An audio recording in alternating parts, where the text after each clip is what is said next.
Très bien. Comment pouvons-nous équiper ou interagir avec l'inventaire du villager? Eh bien, il suffit de s'accroupir et faire un clic droit. Et comme vous voyez, nous avons plein d'options disponibles. Par exemple, le définir comme passif, neutre ou agressif, c'est-à-dire qu'il attaquera tout le monde.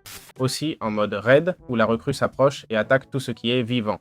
Nettoyer les cibles, c'est-à-dire lui fixer un objectif à attaquer, et les montures, d'accord? Qui dit, si possible, cette unité va monter la créature la plus proche, d'accord? Alors, je l'ai mis en agressif, et il est parti n'importe où. Ah, regardez, il est là. Il a dû poursuivre un lapin ou quelque chose comme ça. C'est pourquoi je vous recommande de le mettre en « je vous suis » ou « garder la position ».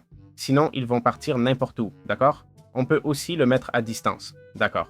Et lui donner différents rôles pour qu'il interagisse différemment quand il y a beaucoup de créatures, d'accord? Et en gros, voici l'inventaire. On peut activer ou équiper une armure. Prenons l'armure de Netherite, par exemple, et voilà, d'accord? Aussi d'autre part, ils ont la partie nourriture, Faim 41, comme vous voyez, et théoriquement, il mange n'importe quel aliment.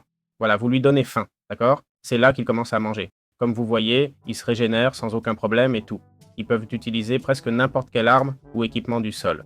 Comme vous voyez, ce truc a un arc, mais si on lui donne autre chose, il l'utiliserait. L'avantage, c'est qu'ils ont des flèches infinies. Ils ne dépendent pas de nos flèches. Important, ils ne mangent pas de poisson globe, yeux d'araignée, pommes de terre toxiques ou aliments de mode. Pour se réapprovisionner, on peut juste leur indiquer un coffre ou tonneau avec de la nourriture.